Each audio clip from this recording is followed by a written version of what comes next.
November 9th, 1929. It was the day of the homecoming game for the University of Michigan, the Wolverines. They were hosting Harvard. This was an enormous event.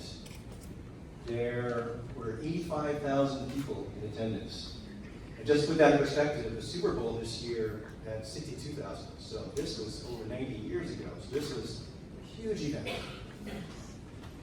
A young graduate student named Hsia Eulogy, she wanted to know what the fuss was all about. So she went to this game. She was working on her PhD, and she would become the first female minority math PhD in the US.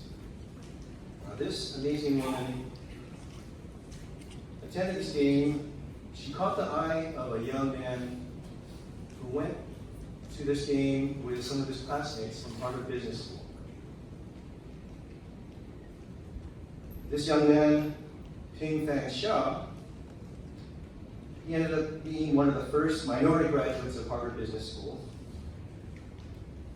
And somehow, with those 85,000 people in attendance, young Shu Ting caught Ping-Fang's eye, and none of us would be here if that didn't happen. 2 years later, our father was born. They were married and moved back to Shanghai, where he was born, and that's where the story of our father begins. Now please turn to the inside of your program, the inside cover of the program. There's a statement from the 5 sons. I'm the 4th, I'm Duncan. And I'm going to read a little bit from here, but mostly I'm going to supplement this with some memories. Now, our father was a great man. Words cannot do justice to our father's life.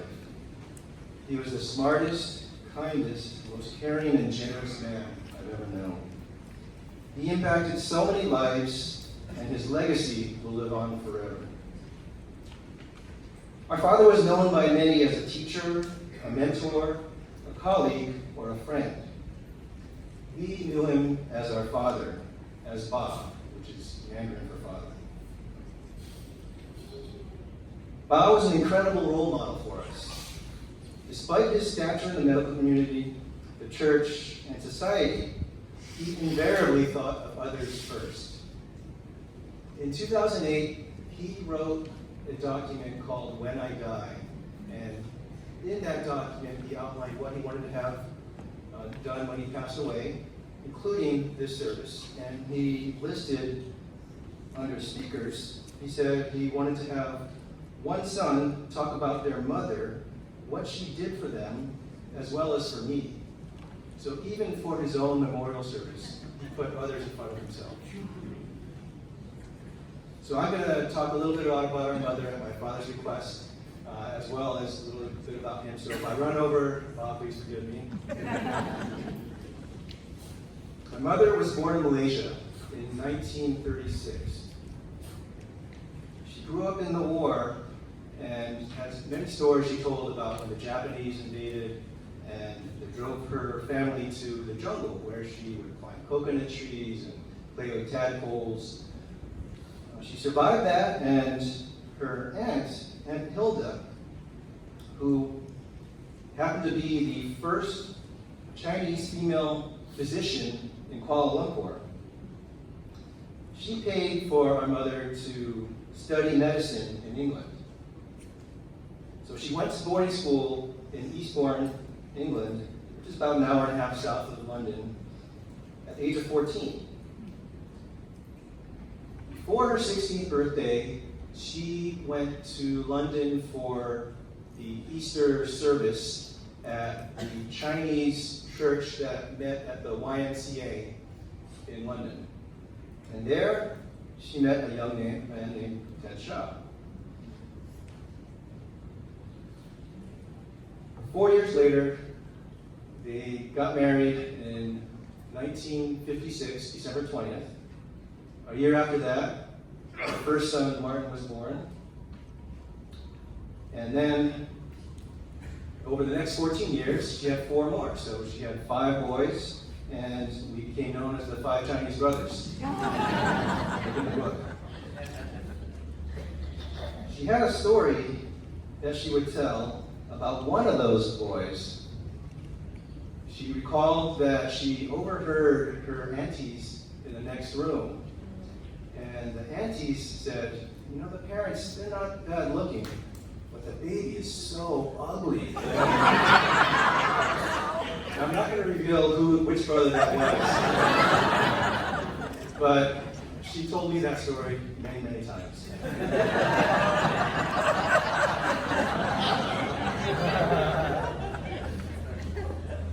Now, in the early years of their marriage, my mother, she had a passion for acting. And she acted as Susie Wong in the play The World of Susie Wong in London and other parts of England. And in the film, some of you may have seen, it's a pretty famous older movie, William Holden. The baby in that movie is my brother Calvin. And so he'll be available to take some autographs. One thing that our mother did, and you can imagine with 5 boys, inevitably every day one of them misbehaved, at least. And she would scold us, but she didn't always get our names right. Sometimes she would have to go through a series, say something like, Martin, Calvin, Duncan, Franklin, Gordon. Take that out of your brother's ear. We would make fun of her for that, but as we grew up and had kids of our own, we realized that she did an amazing job. She raised us all to be independent, and she practiced tough love, as did my father. Once in New Hampshire, my parents were driving through, and middle of New Hampshire, middle of nowhere, Martin misbehaved, and my father told him to get out of the car. So he left Martin in the middle of nowhere in the street and drove away. He eventually came back, and Martin never made that same mistake. While as a Chinese mother, our mother encouraged us to go into medicine, she let us all make our own choice. She gave us great opportunity. All of us were fortunate to have a great education. Our 2 oldest went to great schools in Connecticut. The 3 youngest went to Punahou. And we also were fortunate that our parents had perfect English, and they made sure that we spoke with perfect grammar, because they grew up in the British education system. And they were very principled, and they made sure that we paid for our own education after Punahou, paid for our own college with work and scholarship and student loans. And going through that was tough, but I was always, or looking back, I'm very grateful for the lessons that made me learn. And none of us ended up going to medicine. We all made our own choices. We all ended up as productive members of society, but none in medicine. Now, as a mother of 5 boys and an actress, she also worked with my father as a genetic counselor, as a pioneer in genetic counseling. And she also was the president of the Council of Deacons for this church. And she was very active, and many of you knew her here as well. She was an amazing woman. And then September 16, 2000, she passed away from pancreatic cancer. One notable thing from that, since that time, my father continued to wear his wedding ring until the day he died. He was extremely loyal. So now I'm going to spend a little time talking about our father. He was a world-class intellect. He would take a crossword puzzle, some of the hardest crossword puzzles in the world, and he wouldn't just complete the puzzle, he wouldn't fill in the letters, he would just put a dot where he had completed the solution. So he would complete a crossword puzzle and you just see a bunch of dots, and someone else would come in and try to guess, and he could help you figure it out.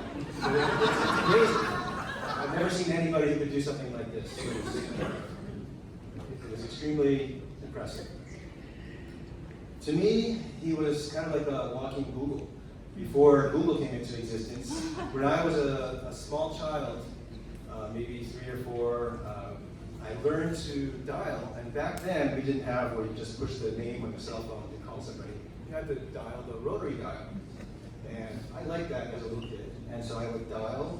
My parents made the mistake of giving me my father's work number. So I would call him up when my mother was busy disciplining my other brothers. I would call my father and I would ask him silly questions. I would call him and I might ask him, why is the sky blue? And he would come and answer the phone. He might be doing rounds or meeting with somebody, but he would come and answer the phone. He would never get mad at me for that. And he came and would answer the questions. So I was always proud that I had my own little walking Google before Google existed. So my father, as many of you here know, he would teach anybody, not just, he taught some of the premier minds in the medical field in the world. He taught at the University of Malaysia and Yale University here at Jackson, and he lectured all over the world.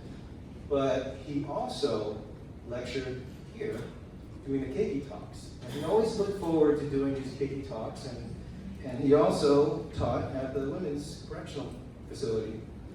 And he always treated every one of his students with the utmost respect. He had the most amazing humility.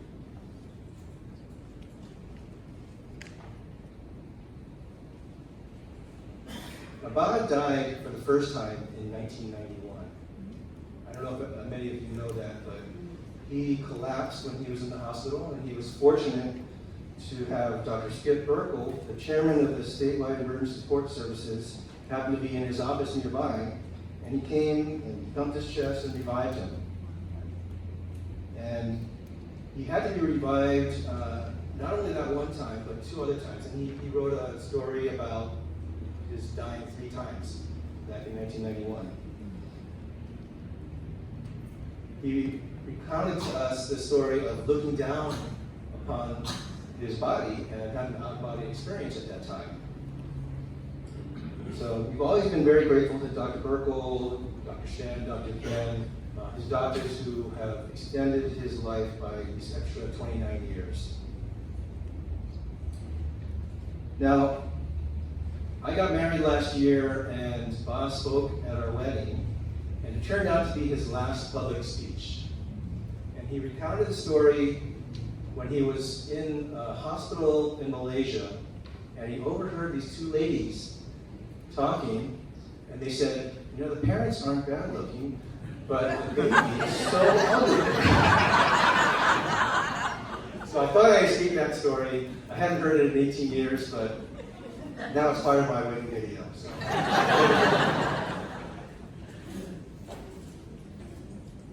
Now for our last family meal 2 weeks ago, Ada and Danae had strawberry smoothies, and Bob really wanted to have one for himself. The doctors who we met with have given us a very strict diet, and they told us you have to make sure he sticks to this diet. But the way he looked, we just had to let him have that smoothie. So I know that Bob is looking down at us, drinking his strawberry smoothie, and smiling with his, maybe a little curl in his smile. Now, if you remember anything from what I've told you today, what I've shared with you, please remember that this ugliest baby asks you to please remember our father's legacy and keep him and our mother in your prayers. We love you, Mom.